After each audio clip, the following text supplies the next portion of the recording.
It has been wall-to-wall news, as we know.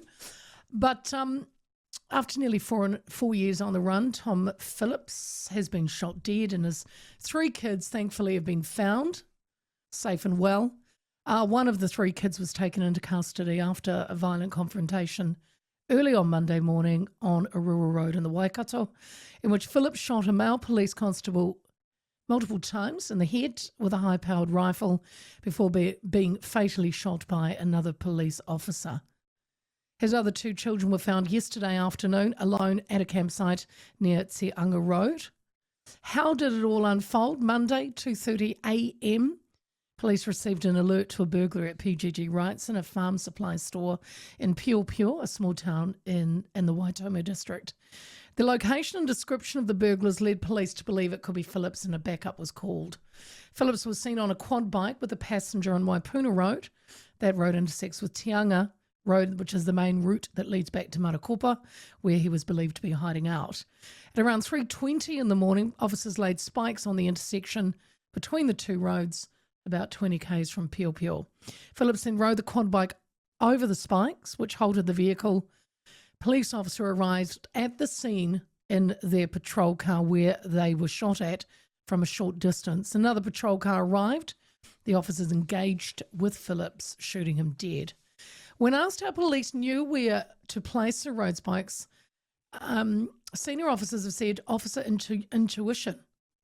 It's a rural road. It's a long gravel road, approximately 30 k's through there, knowing that he was heading back to Marokopa area, that would be his route of choice. Now, remember, this comes only a week and a half after what was suspected to be Phillips and one of his children breaking into the Pio superette in the early hours of Wednesday, August 27, and barely a week after police said that they were desperate to avoid a confrontation with Phillips because of the risk he posed to anyone that came looking for him, and possibly his own children. Now, last week I spoke with Lance Burdett, former top police negotiator, about the burglary in the Pio superette, and he joins me again. Lance, good afternoon. Hi there. What was your initial thoughts, Lance, when you heard the news? Saddened. I was as angry initially, without knowing all the detail, and of course, like everybody else, I jumped to conclusions. What were you angry at, Lance? I thought it might have been a planned operation that's gone wrong. That's what I initially thought. And then when I found out the facts and a bit more of the facts, that it was an unplanned operation and it was just, a part of a policing, then I was sad. Sad that it's ended this way. Was it, though, in some respects, Lance, inevitable, meaning as this time in isolation dragged on, the risk of a violent confrontation was increasing? Well, that's what evidence shows, the research shows. You look at all of the major incidents globally, the longer something goes for, the worse it becomes. And the higher the likelihood of an unsatisfactory end or a violent end in this case. And it happens so often. The things start to escalate. And it sort of came about by chance, but they would have had more officers in that area anyway, in the district, after the last burglary. But this there's 2 or 3 occasions now where he's been seen fairly recently, which suggests that whoever was helping him was no longer helping him. Yeah, that was going to come to that, Lance. And also you mentioned something I was going to say, I was thinking as well, we talked, when you and I talked previously, you said police will have to have a strategy and they'll have to be very careful not to get into a confrontation with them. They didn't want to.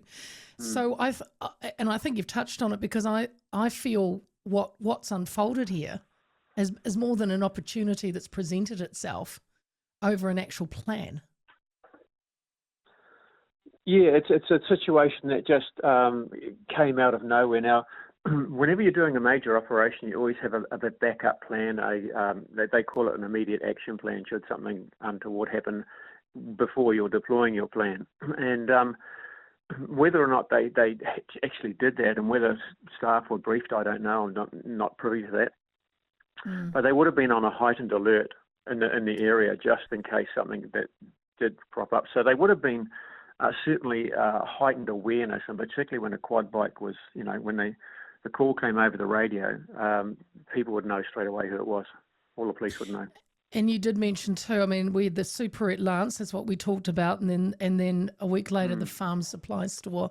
And I thought too, could this have indicated he was now not getting any help and was desperate for supplies? Yeah, absolutely. The help has gone. Interesting that, and I don't know if there's any correlation with this, but it was about a week after the family plea from the sister that the help seemed to drop off. So something's happened somewhere along the line, and we may or may not find out, but there's definitely been a trigger too. He's got desperate. A lawyer acting for Tom Phillips' family has been granted an urgent injunction to stop media, police and even Oranga Tamariki from publishing certain details related to the case. Is that normal, Lance? It's an interesting one. I've never come across it, but it's not to say it's unique. I've never heard it happening before. What police normally do is they protect the family and all families, in fact. Like, they don't give out any information anyway. So that's a natural course of what they do. So to take that preemptive step is, in my experience, unique. This is just a bit of an odd question because as you were talking, I was thinking we are very different, aren't we, Lance, to say America, where they seem to have, if they have something horrible happen, like a mass shooting, the senior police officer will stand up and they literally give out every detail. We are different. Yeah. We don't, and I don't know why. Do they preempt it so it doesn't get twisted, or the media runs away with it, or social media runs away with it? But America just gets up there, names people, says what happened, how they died. Here we don't know anything.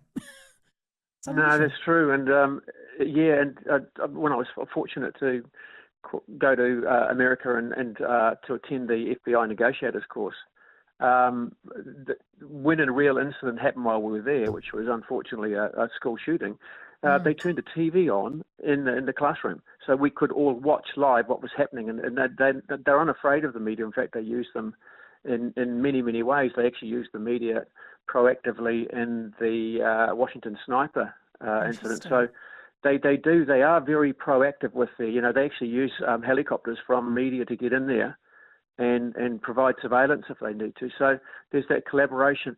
I think here we're a little bit more British. We're a little bit more formal in what we do. Yeah. And I think that's probably, I prefer this method. I prefer New Zealand because oftentimes we only get a little piece of the information, and the media might get a little piece of information, and we put stuff together and then we make judgment calls, split-second judgment calls. And it's important really to wait for all the information to come through.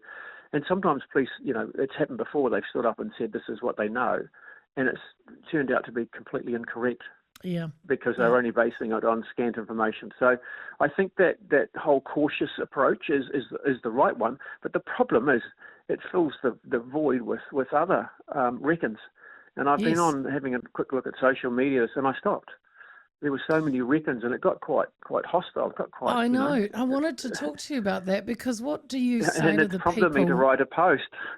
Yeah. Oh, did you? Sorry, I haven't seen it. I've been getting the show together. But no, you won't see it. It's not coming out for a couple of days. But yeah, just to write it and just to say, we see things through our own lens, and not necessarily the way it is. Right? We're basing everything, and we talked about this last week.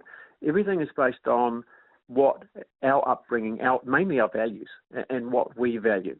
And we see things and we make those judgment calls based on limited information. And then we might or might not be wrong. And so that's I guess bringing it back full circle to the comment about police. Police won't come out and say that. They will. Jill Rogers did a great job.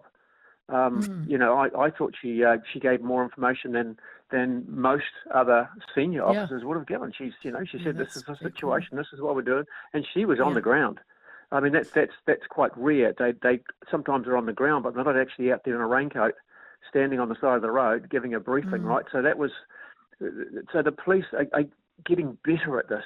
They're giving more information out, However, they also must be mindful of that this will now be before the court, not just what's happened, and the fact that Tom is dead doesn't stop the process.